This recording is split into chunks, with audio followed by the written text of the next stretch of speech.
यो सरकार बन्दै गर्दा चारैतिर संविधान संशोधनको गाना बजाना सुनिन्थ्यो। के संशोधन हुने हो, कसरी संशोधन हुने हो, कहाँ संशोधन हुने हो, पुरा व्याख्या विश्लेषण हुँदै थियो। अहिले खोइ लोड सेडिङ लाग्यो हो कि संविधान संशोधनमा के भएर हो यो फिल्म अहिले त्यति चलेको छैन।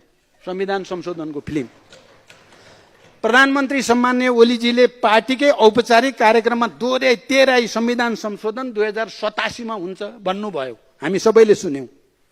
आज म विशेष गरी नेपाली कांग्रेसका साथीहरूलाई सोध्न चाहन्छु, अब म संविधान संशोधन बारे बोलौं कि नबोलौं?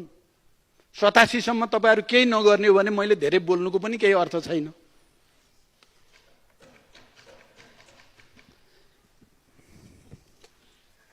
हिजो दुई प्रतिस्पर्धी दल मिले भन्ने समाचार